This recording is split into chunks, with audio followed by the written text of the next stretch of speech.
Parmi les différentes questions des quodlibeta de la première régence parisienne de Thomas d'Aquin, on en trouve une particulièrement intéressante au point de vue philosophique, mais sous un titre qui en dissimule en réalité les véritables contenus.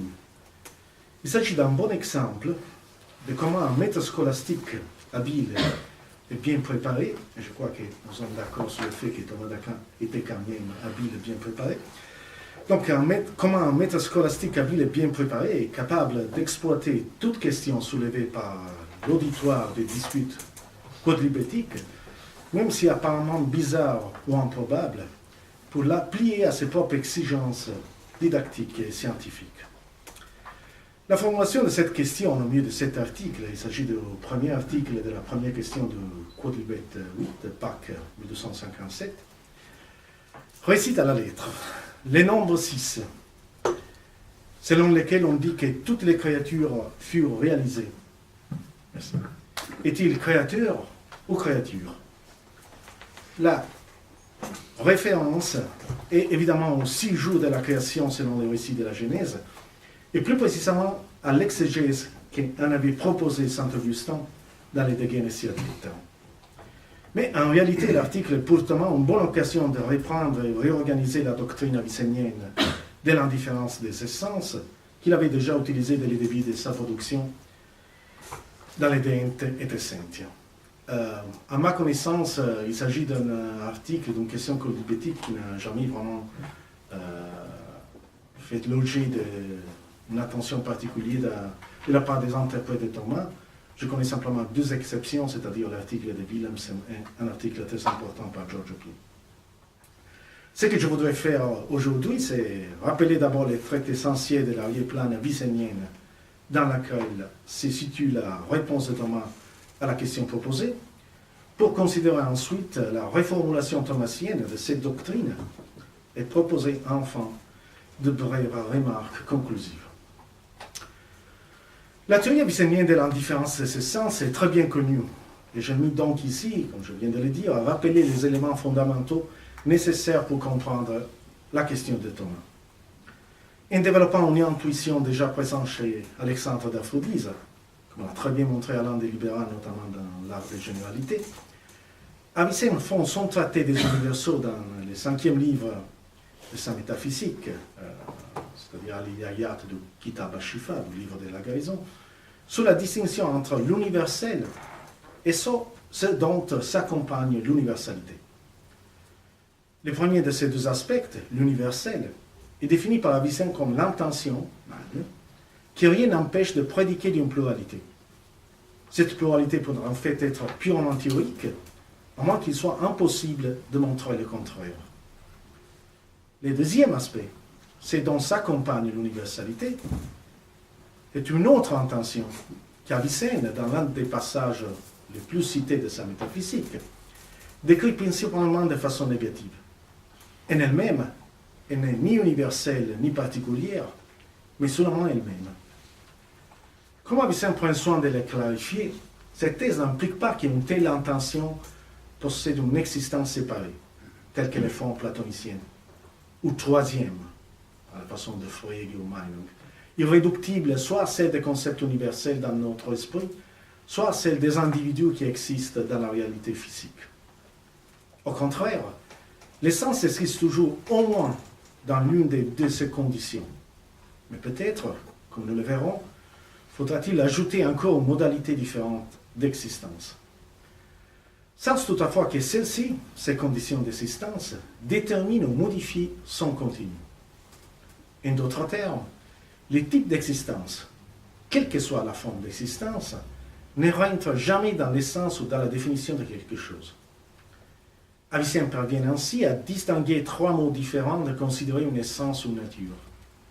Selon son être dans le singulier, selon son être intelligible dans l'intellect, dans un sens absolu, en abstrayant des 2 formes d'existence, physique et mentale, et considérant uniquement les aspects qui appartiennent par soi à une telle nature et rentrent dans sa définition. Ce que les latins ont condensé dans le célèbre adage Equinitas est equinitas tanto. La définition du cheval ou de chevalinité fait en effet abstraction de toute référence aux chevaux singuliers existants ou au concept universel de cheval, et pour cette raison peut être appliquée à l'un comme à l'autre.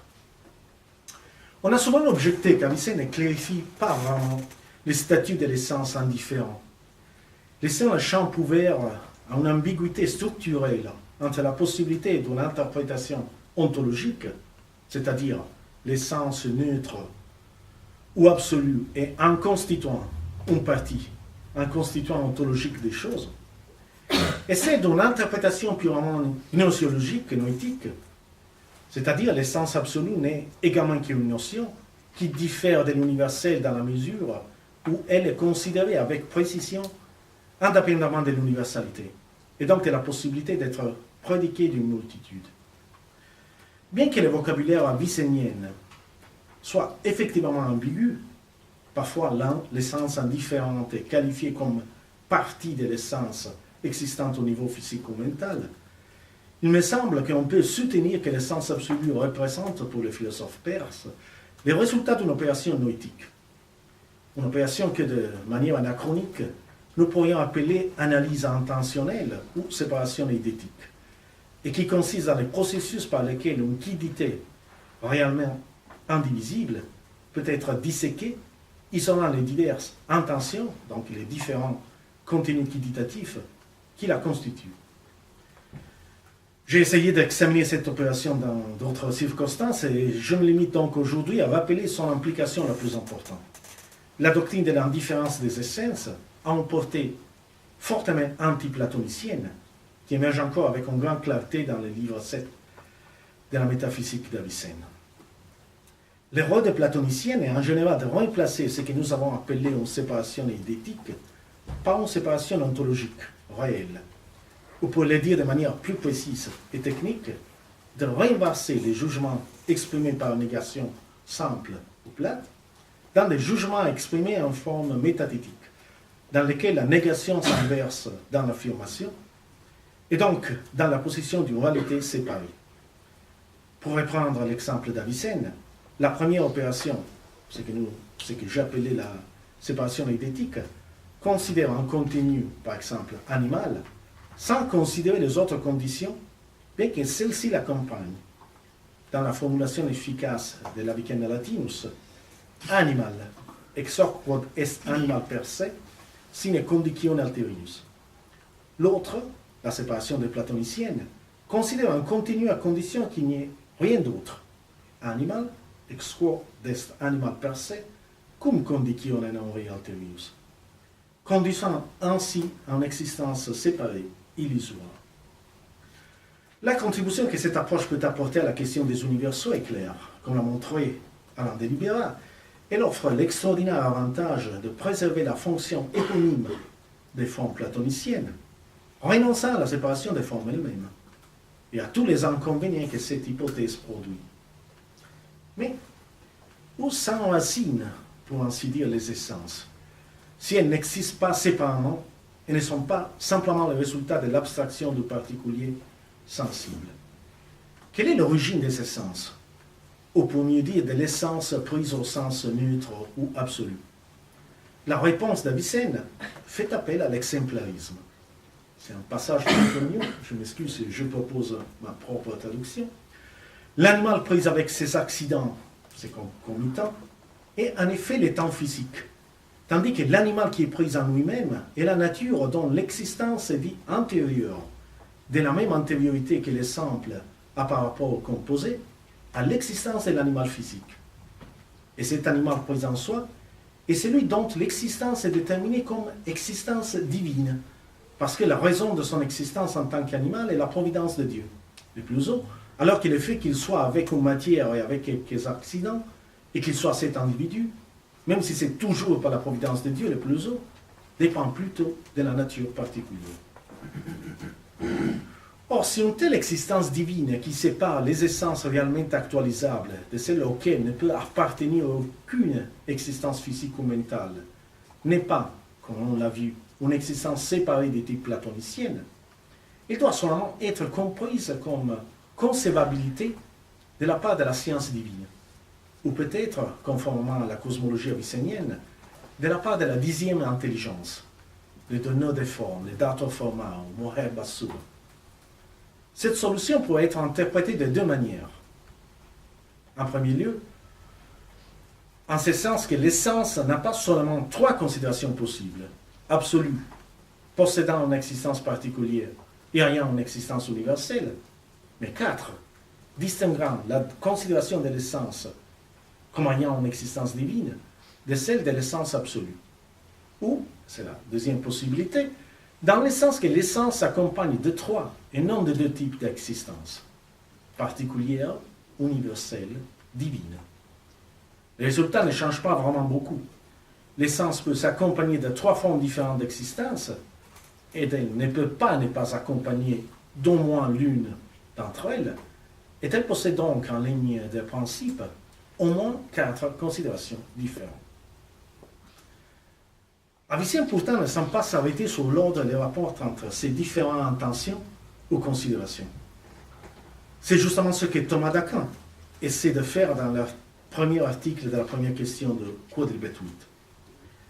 L'enjeu de la question est toutefois beaucoup plus profond et important, parce qu'il s'agit par cette réorganisation de montrer le rôle effectif des idées divines et de l'exemplarisme dans la création, et encore plus de préciser la limite entre créateur et créature, au mieux entre la sphère de ce qui est créé et la sphère de ce qui est créé.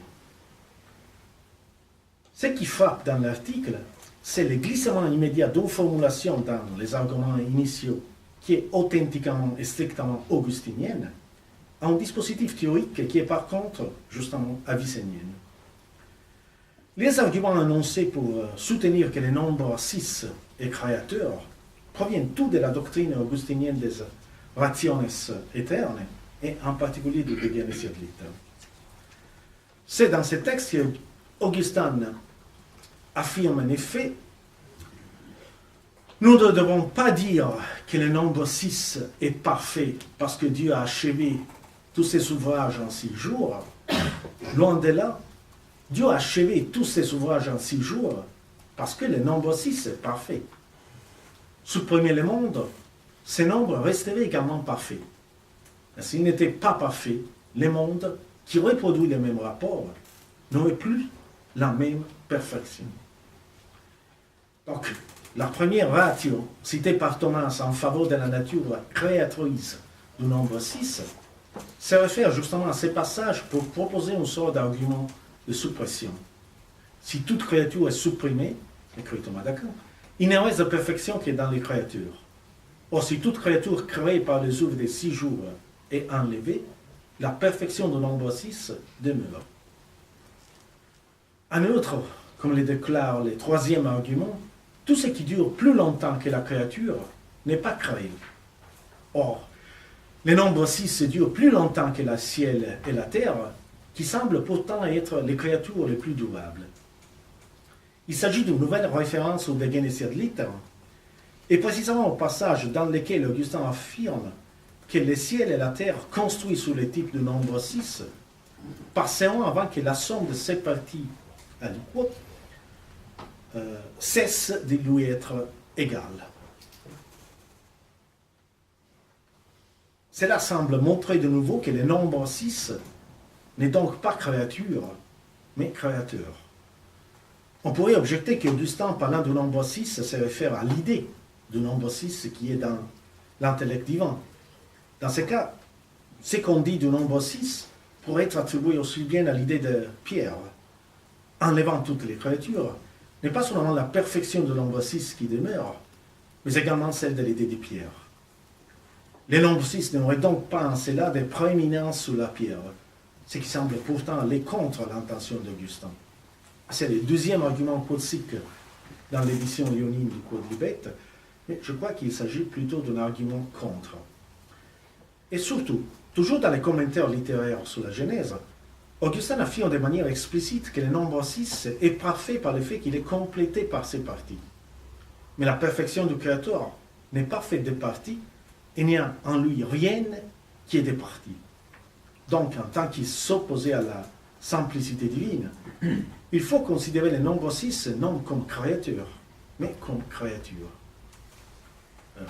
Ce sont des citations d'Augustin que je ne lis pas de façon littérale aujourd'hui. Thomas commence sa réponse, comme nous l'avons annoncé, rappelant l'essentiel de la doctrine avicénienne des 3 considérations possibles de l'essence. Donc, il néglige immédiatement le contexte augustinien pour se concentrer du début sur Avicenne. Selon Avicenne, je cite, dans sa métaphysique, on peut considérer une nature de 3 manières. La première consiste à la considérer selon l'être qu'elle possède dans la singulier, comme la nature de la pierre dans cette pierre-ci et cette pierre-là. La deuxième est la considération d'une nature selon son être intelligible, comme la nature de la pierre pour autant qu'elle est dans l'intellect. Mais la troisième est la considération absolue d'une nature pour autant qu'elle est abstraite des choses, des 2 façons d'être. Selon cette considération, la nature de la pierre, ou de n'importe quelle autre chose, est considérée seulement selon ce qui appartient à une telle nature. Fin de citation. Mais quel ordre subsiste-t-il? C'est dans ce point, faisant un pas au-delà de Avicenne, entre ces différents types de considérations.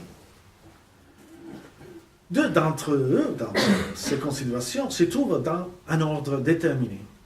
En effet, la considération d'une chose selon sa nature absolue précède toujours celle selon l'être qu'elle a dans la réalité singulière. Mais l'autre possible considération de l'essence ou nature, celle selon l'être intelligible, n'a pas d'ordre établi. Parce que tout dépend si cet être est causé par les choses, comme c'est le cas des hommes, ou est la cause des choses, comme dans le cas de la science divine. Dans le premier sens, ce type de considération suit les 2 autres. Dans le second, il le précède. Si on accepte donc de dédoubler la considération d'une chose selon l'être intelligible, en tenant compte de ces 2 différents cas, c'est-à-dire la science humaine et la science divine, on obtient une hiérarchie précise. Les rapports de l'intellect de l'artisan aux œuvres d'art, c'est la même citation platonicienne, ce mot que nous avons trouvé déjà dans la première relation, est le même que celui de l'intellect divin à toutes les créatures. De sorte que la première considération de toute nature créée est celle qui se trouve dans l'intellect divin. Mais la deuxième considération est celle de la nature absolue elle-même. La troisième est celle qui existe dans les choses elles-mêmes, ou dans l'esprit angélique. La quatrième est celle qu'elle a dans l'intellect même. Donc, il y a pour Thomas 4 considérations différentes de l'essence, selon un ordre, une hiérarchie très précise.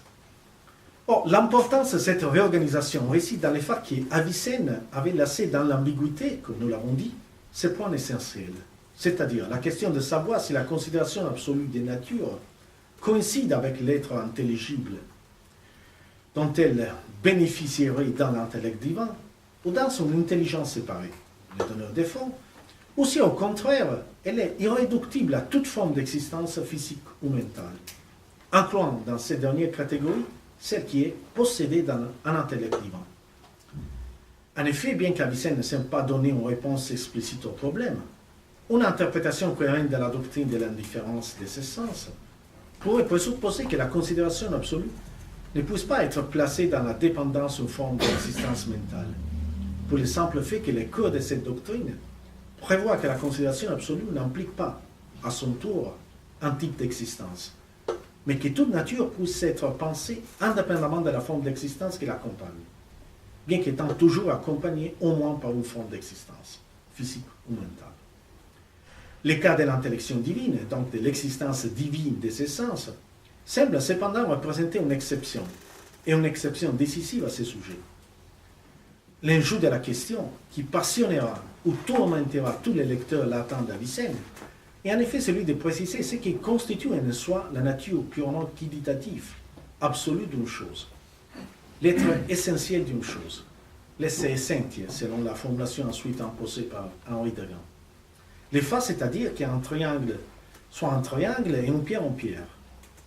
La constitution quantitative des essences se trouve-t-elle dans la pure possibilité logique, selon la solution proposée par la suite par Jean Scott, qui rapportera la possibilité des choses au fait que leur contenu n'est pas intrinsèquement contradictoire, ou dépendent-elles plutôt du fait qu'elles sont pensées par un esprit en mesure de les causer, c'est-à-dire de leur donner l'être, l'intellect divin? Or, Thomas d'Aquin utilise parfois le syntagme esse essentia. À ma connaissance, une dizaine de fois, mais toujours dans le contexte des relations trinitaires, sauf une seule occurrence concernant les créatures dans l'Expositio de Hebdomadibus. Mais il ne va pas jusqu'à attribuer à cette expression le même significat, la même importance que lui donnera quelques ans plus tard Henri Deguin, selon lequel non seulement l'existence, mais aussi le pur être essentiel de créature est causé par Dieu, et plus précisément non pas par la volonté divine, mais par la science divine. Toutefois, Thomas maintient aussi bien une conception exemplariste, et nous l'avons déjà vu. L'essence ou nature, en tant qu'elle est pensée par Dieu, précède sa considération absolue, ses instances physiques dans la réalité singulière, et l'être intelligible que la chose reçoit à partir de l'expérience des choses sensibles dans l'intellect humain. De façon très simple, une pierre est donc d'abord dans l'esprit divin, successivement on peut la considérer dans un sens absolu, dans sa seule définition, indépendamment de toute forme d'existence. On peut ensuite, troisième niveau, la retrouver dans les pierres singulières existant dans le monde physique, et à partir de cette dernière, quatrième niveau, quatrième considération, dans les concepts de pierre que l'intellect humain forme sur la base de l'expérience sensible. Telle est l'essence de la hiérarchie ou de l'ordre exposé précédemment. Puisque l'antérieur est toujours, selon un principe classique, de la tradition du néoplatonisme proclienne, donc, puisque l'antérieur est toujours cause du postérieur, il s'avère que la considération divine est la cause de ce qui appartient à la chose dans sa considération absolue. Que cette dernière est la raison de ce qui doit se retrouver dans la singulière existence de cette même nature, et enfin que la nature existante dans les singulières est la cause de la nature qui existe dans l'intellect humain. Pour le dire dans les mêmes termes que saint Thomas, dans ces choses, ce qui vient en première est toujours la raison de ce qui vient par la suite. Et si on enlève ce qui vient après, ce qui vient en première demeure. Mais non l'inverse. De là vient que ce qui appartient à une nature selon une considération absolue est la raison pour laquelle cela appartient à une nature selon l'être qu'elle possède dans la singulière, et non l'inverse. En effet, ce caractère raisonnable parce que l'homme est raisonnable, et non l'inverse. Ainsi, à supposer que Socrate et Platon n'existent pas, la rationalité conviendrait encore à la nature humaine. De même aussi, l'intellect divin est la raison de la nature considérée absolument, ou dans les singuliers, et la nature elle-même considérée de manière absolue, ou dans la singulier, est la raison de l'intellect humain, et d'une certaine manière, sa mesure. Sur la base de cette nouvelle ordonnance de la doctrine avicénienne, Thomas est enfin en mesure de donner sa réponse à la question si le nombre 6 est créature ou créature, et de réinterpréter ce qu'Augustin avait écrit sur le nombre 6. Ce dernier, le nombre 6, peut être pris soit dans sa considération neutre ou absolue, soit selon l'être qu'il possède dans l'intellect divin. Dans les deux cas, il est vrai de dire qu'en enlevant tout ce qui dépend du nombre 6, c'est-à-dire toutes les créatures, la perfection du nombre 6 n'est pas entamée. Il y a néanmoins une différence fondamentale. En tant que nature ou essence absolue, le nombre 6 appartient lui-même au domaine de la créature. En tant qu'idée divine, il coïncide avec l'essence divine et appartient donc au domaine de créature. Pour le dire de nouveau dans les mots mêmes de Thomas, les paroles d'Augustin à propos du nombre 6 peuvent donc s'entendre de deux manières. Deux manières, on entendra par le nombre 6 la nature même du nombre 6 de manière absolue, à laquelle appartient la perfection en premier lieu et par soi, qui est la raison de la perfection de ceux qui participent au nombre 6. De sorte que si on enlève tout ce qui est perfectionné par le nombre 6, la perfection appartiendra encore à la nature du nombre 6. Et de cette façon, le nombre 6 désigne la nature créée. D'une autre manière, on peut entendre le nombre 6 selon l'être qu'il possède dans l'intellect divin. Et ainsi, sa perfection est la raison de la perfection qui se trouve dans les créatures. qui ont été faites selon les nombres 6. Même si on enlève celle-ci, la perfection demeurerait dans les nombres 6 mentionnés. Ainsi, le nombre 6 ne sera pas en créature, mais la raison de la créature dans les créatures, qui est l'idée du nombre 6. Il est le même en réalité que l'essence divine, n'est différent que par la raison. Entre créature et créature ne se situe donc pas, à strictement parler, dans le hiatus entre l'essence et les raisons divines d'un côté et les choses effectivement créées dans le monde physique. Donc, ça change beaucoup la vision de la création, selon Thomas d'Aquin. Mais, encore plus en amont, dans la scissure entre les idées divines et les essences spécifiques des choses dans leur considération absolue. C'est ça vraiment la création. Donc, la différence, l'écart entre les idées divines et la considération absolue des essences. Je reviendrai sur les implications de cette thèse dans mes 2 petites remarques conclusives. Mais avant de le proposer, il faut encore souligner que dans les réponses aux arguments initiaux, Thomas a la possibilité de préciser encore 3 aspects. D'abord, si on prend le nombre 6 selon sa considération absolue, l'argument de suppression, si on enlève toutes les créatures, la perfection du nombre 6 demeure, sert à montrer la persistance, permanence des prédications qualitatives, même dans les cas des les classes vides. Comme quand on pourrait affirmer que l'homme est rationnel ou raisonnable, même s'il n'y avait plus d'hommes sur la terre. Je cite, on dit que la perfection demeure dans le nombre 6, écrit en effet Thomas, parce que si on enlève tout être créé, la considération absolue du nombre 6 demeure, pour autant qu'elle fait abstraction de tout être. Et ainsi la perfection lui sera attribuée de la même façon que, si on enlève tous les hommes singuliers, la rationalité continuerait de pouvoir être attribuée à la nature humaine. Donc c'est vraiment le problème des classes vides. Et ça c'est la réponse au premier argument, la même réponse est donnée également au troisième argument. Deuxièmement, les cas du nombre 6, considéré en tant qu'idée divine, ne coïncident pas avec celui de l'idée de la pierre. En effet, comme Thomas l'a dit, je cite, de même que dans les choses créées, certaines sont plus communes et d'autres plus limitées, de même aussi les raisons des choses les plus communes en Dieu s'étendent à plus de choses, et celles de moins communes à moins de choses. Et parce que l'unité et la multitude sont communes à toutes les choses créées, la raison idéale du nombre s'étend à toutes les créatures. Fin de citation. Ce qui ne vaut pas, évidemment, pour l'idée de la pierre.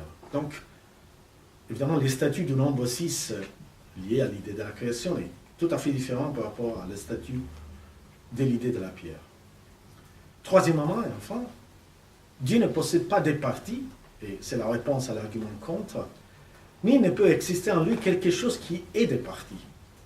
Cependant, Dieu peut bien posséder la raison ou l'idée de ce qui possède des parties. De cette manière existe en Dieu, selon Thomas, soit la raison du nombre 6 constituée de ces parties, soit la raison justement des parties. Je viens donc à mes 2 petites remarques conclusives, qui mettent partiellement en cause 2 éléments classiques de l'interprétation newtoniste de Thomas d'Aquin au XXe siècle. D'abord, en premier lieu, dans la question code libertaire que nous avons considérée, Thomas donne l'impression de replatoniser une théorie qu'Avicenne avait élaborée pour contourner la doctrine platonicienne et néoplatonicienne des universaux, même si Avicenne lui-même n'avait pas renoncé en forme d'exemplarisme en ce qui concerne les rôles des intelligences. Or, ces mouvements de replatonisation d'Avicenne a attiré déjà l'attention de certains interprètes de Thomas. Selon Giorgio Pini et Deborah Black, en particulier, après les quadrupèdes 8, et donc substantiellement à partir des années 60, Thomas d'Aquin semble vouloir éviter toute référence directe à la distinction entre la considération absolue de l'essence et ces 2 modes d'existence, même en préservant la distinction entre ce qui est accompagné par l'universel et l'universel lui-même. Cette attitude est interprétée par Deborah Black et par Giorgio Pini comme l'indice de transition d'une interprétation ontologique de l'essence dans sa considération absolue à une considération plus strictement gnoséologique, noétique, où l'universalité attribuée par l'intellect non à quelque chose de neutre et indifférent, mais à un concept abstrait par les individus, ou des individus, et donc à quelque chose qui existe dans l'intellect. Deborah Black surtout insiste sur le fait que ce n'est pas l'essence en tant que telle que Thomas a à l'esprit, mais sa représentation. Donc, Deborah Black insiste beaucoup sur la nature représentationnaliste de la connaissance et de la noétique thomasienne. Il me semble en revanche que l'on puisse dire que Thomas d'Aquin n'a jamais réellement changé d'avis à ses propos. Aussi bien parce qu'il n'a jamais vraiment adopté, pas même dans les De Entitate Essentia, une interprétation strictement ontologique de l'essence absolue, comme si l'essence était un élément constitutif et même une véritable partie des individus concrets, que parce qu'il n'a jamais effectivement identifié la considération absolue d'une essence au résultat du même procédé abstractif, au processus abstractif, par lequel on obtient l'universel. Il me semble qu'on puisse dire que la reformulation thomasienne représente en réalité une réélaboration, plus qu'une trahison de la doctrine avicénienne. C'est toutefois cette opération même qui nous met à nouveau en garde contre une lecture à la fois hâtive et diffuse, qui fait de Thomas un défenseur de l'aristotélisme pur, contre les déviations néoplatoniciennes introduites par Avicenne. En effet, comme tous les ismes, aristotélisme et néoplatonisme sont en soi des étiquettes vides. Si l'on n'était pas compte des constantes superpositions entre les deux traditions et des contextes effectifs spécifiques, où sont adoptées des solutions théoriques déterminées. On ne s'étonnera donc pas que Saint Thomas puisse apparaître parfois plus proche des positions néoplatoniciennes qu'aristotéliciennes, ni même qu'il puisse donner l'impression de plier Avicenne lui-même à une interprétation néoplatonicienne. En dépit d'une habitude interprétative solide, mais non entièrement justifiée, qui fait d'Avicenne celui qui essaie de néoplatoniser les doctrines d'Aristote. C'est l'interprétation standard d'Étienne Gilson. Ma deuxième remarque concerne les primaires de l'espèce sur les individus. Comme je l'ai déjà dit, la conclusion à laquelle Thomas parvient dans le premier article de la première question de Quodlibet 8 pose la coupure entre créateur et créature dans la distinction entre l'essence d'une chose en tant qu'idée divine non distinguée de l'idée de l'essence divine et l'essence de la même chose selon sa considération absolue. L'essence qui correspond à la nature spécifique de la chose en tant qu'exprimée par sa définition. Et la définition se réfère toujours à l'espèce. Dans l'article suivant immédiatement celui dont nous nous sommes occupés, donc dans l'article 2, toujours de la première question de Quodlibet 8, dont le titre est « Si les notions idéales qui sont dans l'esprit divin concernent les choses produites, c'est-à-dire les créatures, surtout en raison de leur singularité ou en raison de leur nature spécifique », Thomas réaffirme, comme déjà dans les De Veritate, qu'en Dieu sont présentes les raisons des états singulières, puisqu'à la différence de ce que peut produire un artisan normal, Dieu ne se limite pas à intervenir sur une matière préexistante, mais produit la matière même. Et puisque cette dernière sert de principe d'individuation, il faut admettre que les formes exemplaires de l'intellect peuvent également s'entendre au singulier. Toutefois, en répondant dans les Quodlibet 8 à la question qui lui avait été posée, Thomas précise dans ces passages que l'idée divine concerne d'abord l'espèce et ensuite les individus.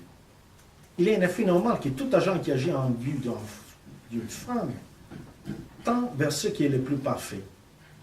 Il n'y a aucun doute que la nature de l'espèce est ce qu'il y a de plus parfait en chaque individu. Une affirmation absolument certaine pour la philosophie grecque, et qui pourrait s'avérer surprenante dans les domaines du créationnisme chrétien. La supériorité de l'espèce se trouve dans le fait que celle-ci comble deux imperfections présentes en chaque individu. L'une est relative à la matière, dont la potentialité s'épuise dans son rapport avec la forme spécifique et non individuelle. Aucun étant sublunaire, puis singulièrement, n'est en mesure d'actualiser parfaitement la matière de sa propre espèce. Et l'autre faiblesse, l'autre imperfection qui se trouve dans tous les individus, c'est relative à la forme du genre, dont la potentialité étant donné que les genres ont cette matière par rapport aux différences, est-elle aussi déterminée et mise en acte par la forme spécifique. On est déduit que, comme pour Aristote et Avicenne, pour les théologiens Saint Thomas aussi, la charpente essentielle de l'univers s'appuie sur les espèces plus que sur les individus, et en particulier sur les spécialismes, les espèces les plus spécifiques, c'est-à-dire sur les espèces qui n'admettent pas d'autres différences spécifiques sous elles, mais seulement des différences individuelles. En citant explicitement Avicenne, saint Thomas peut ainsi affirmer que ce qui est premier dans l'intention de la nature n'est ni l'individu, ni les genres, mais l'espèce la plus spécifique. L'espèce la plus spécifique relève d'abord de l'intention de la nature, comme cela est clair selon Avicenne au début de sa physique. En effet, la nature n'entend pas principalement engendrer Socrate. Autrement, si Socrate était détruit, encore une fois c'est l'argument de suppression, l'ordre et l'intention de la nature disparaîtraient. Mais elle entend engendrer en Socrate un homme. De même, elle n'entend pas principalement engendrer un animal. Autrement, son action cesserait lorsqu'elle aurait conduit à la nature de l'animal. Ainsi, les modèles, l'exemplaire qui est dans l'esprit divin, concerne d'abord la nature de l'espèce en toute créature. Un exemplar modeste in mente divina, primo natura spiecie respicit in qualibet creatura. Puisque ce qui est premier dans l'intention et dernier dans l'exécution, il demeure toujours vrai que l'espèce s'est produite à travers la génération des individus. En effet, l'espèce homme n'est pas créée, sinon en tant que cet homme est créé. Demeure toutefois le fait que non seulement le lexique, mais aussi la structure du fond de la philosophie gréco-arabe se trouve ici transposée dans un lieu qui ne leur appartient pas, celui du créationnisme direct, sans intermédiaire. Cet élément, à mon avis, n'est toutefois pas une sorte de résidu dont saint Thomas ne sera pas parvenu à se libérer. Jusqu'à ses écrits les plus tardifs, le De Aeternitate Mundi est né un excellent exemple, saint Thomas manifestant une préférence intacte pour une vision métaphysique de l'univers, s'inspirant en grande partie des coordonnées essentielles de la tradition aristotélicienne, néoplatonicienne et péripatéticienne arabe. Et donc aussi du poiement de l'espèce.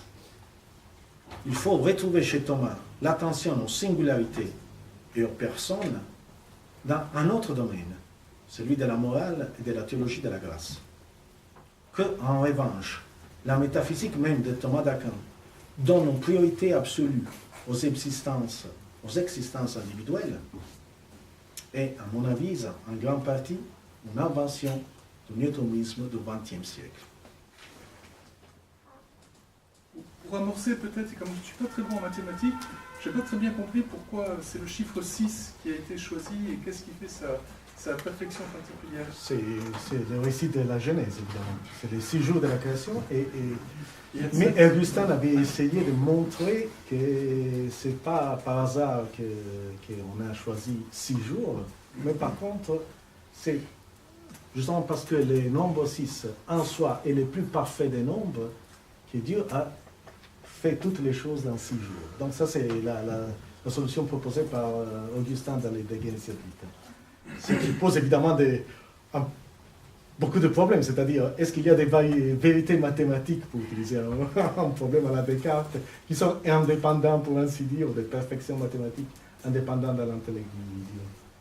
Ce qui est plus intéressant, à mon avis, c'est le fait que Thomas d'Aquin utilise justement cette question pour préciser la limite entre ceux qui appartiennent à la sphère du Créateur et ceux qui appartiennent à la sphère de la créature. Et donc, vraiment, ces nombres-ci, c'est simplement un exemple pour montrer le rapport entre les sens et la considération des essences. Oui.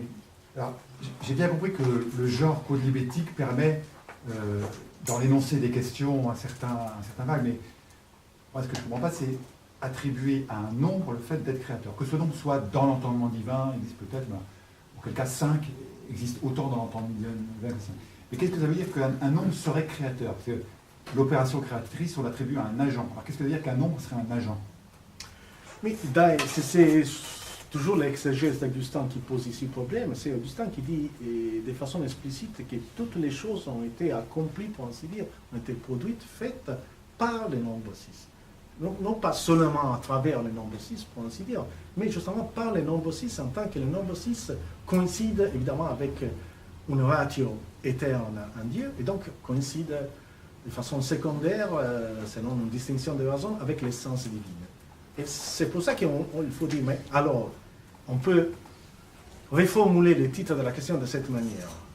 La création dépend-elle directement de Dieu, de l'essence divine, ou des idées divines? Évidemment, il n'y a aucune distinction réelle en Dieu entre l'essence et les idées. Il y a quand même une distinction de raison.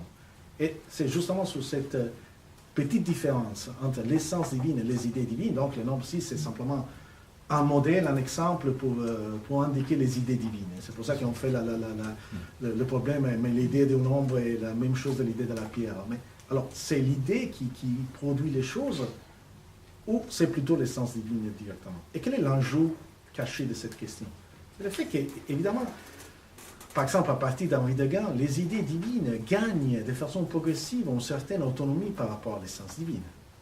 Évidemment, tous les théologiens catholiques ne peuvent jamais arriver jusqu'au fait de dire que les idées sont indépendantes, éternelles par rapport à Dieu. C'est vrai qu'Henri Degas dit que l'ordre des idées ne peut jamais être changé ou modifié par Dieu non plus. Donc Dieu, les idées en Dieu sont finies. C'est ce qui est, je trouve, un argument incroyable, pour ainsi dire. C'est-à-dire que Dieu ne possède pas l'infinité des idées. Donc je crois que ça, c'est l'enjeu principal de la question. Et la réticence d'Avicenne à attribuer directement la création à Dieu? Je ne dirais pas que c'est une réticence. Alors, selon Avicenne, Dieu a créé simplement la première intelligence. Donc, le reste est évidemment créé par des intermédiaires qui sont justement les intelligences. La réticence d'Avicenne concerne la question du rapport entre l'essence neutre, la chevalinité, et la science divine. Est-ce que cette essence neutre existe indépendamment de la science divine? Donc, c'est-à-dire, est-ce que la définition des choses est en réalité objective? Ça, c'est la solution de Jean Danscourt. Après, c'est l'interprétation que Jean Danscourt proposait à Avicenne. Ou plutôt, la définition, et donc, on pourrait dire de façon ontologique, la possibilité des choses dépend de la causalité divine. C'est-à-dire, une chose est possible en elle-même, en soi, parce qu'elle n'est pas contradictoire, par exemple, ou par contre, elle est possible seulement en tant qu'elle fait l'objet de la connaissance divine. Donc, ce qui est possible d'un point de vue objectif, c'est simplement ce que Dieu considère dans son intellect, dans sa science. C'est ça, je crois, les citations d'Avicenne, surtout. Merci pour vos questions.